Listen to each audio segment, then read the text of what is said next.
Hi there, and welcome back to Naturally You. Today, we're diving into one of the most timeless and sacred practices in spiritual work burning resin and loose incense using charcoal. If you've ever been curious about how to use these beautiful, aromatic treasures or just want to elevate your rituals with their energy, you're in the right place. I'll guide you step by step through the process, from lighting the charcoal to safely burning your resin and loose incense, so you can enjoy their full benefits in your practice. So grab your tools, get comfy, and let's get started.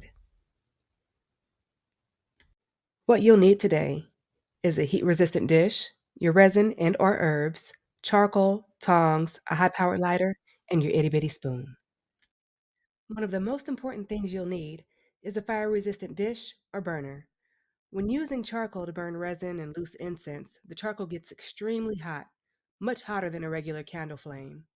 Using the right dish ensures fire safety and prevents heat damage to your surfaces. Charcoal is incredibly versatile and can be used to burn a variety of materials, each offering unique benefits and aromas.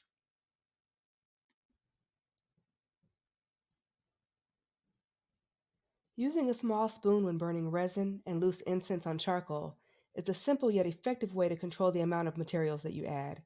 Since charcoal burns hot, adding too much resin or incense at once can cause excessive smoke or even smother the heat.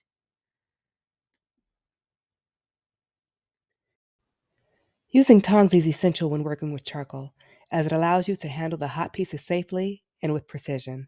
They're also useful for adjusting resin, loose incense, or herbs as they burn, ensuring even heat distribution. A high powered lighter is essential when lighting charcoal for burning resin and loose incense. Charcoal requires intense, concentrated heat to ignite properly, which can be difficult to achieve with a standard lighter or match.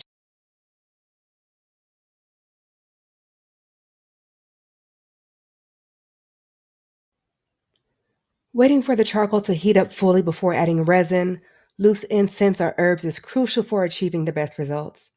When first lit, charcoal goes through an initial stage where it sparks and emits a lot of smoke as it heats up.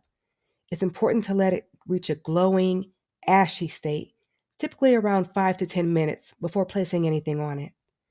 This ensures the heat is steady and even, allowing your incense to burn properly without smothering or producing excessive smoke. Patience here leads to a cleaner, more enjoyable experience. Now, this right here is the part that most people struggle with, and that's the wait. So, look, as your charcoal is heating up, take this time to meditate, to go make some coffee, some tea, or some ceremonial cacao.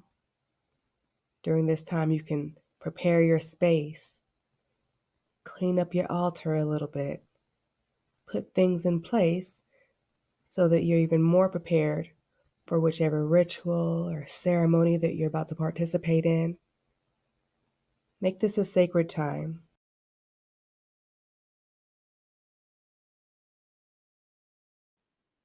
When burning resin, loose incense, or herbs on charcoal, a little goes a long way. Charcoal produces intense heat, so using too much material at once can create overwhelming smoke and waste your incense. Adding small amounts at a time allows for a steady, controlled burn, releasing the aroma and energy gradually. This not only enhances your experience, but also makes your materials last longer. You can always add more as needed, but starting with a small pinch ensures a more balanced and enjoyable burn.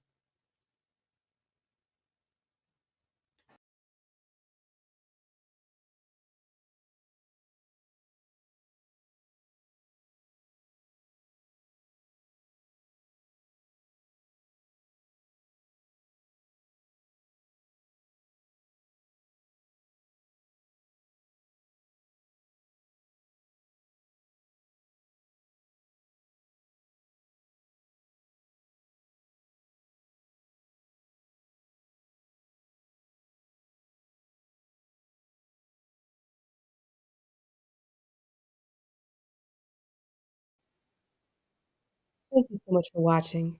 We hope this guide helped you feel more confident in burning resin and loose incense on charcoal. If you enjoyed this video, don't forget to like, share, and subscribe to Naturally You for more tips, tutorials, and spiritual insights.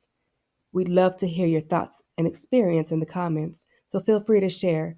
Until next time, happy burning and stay blessed.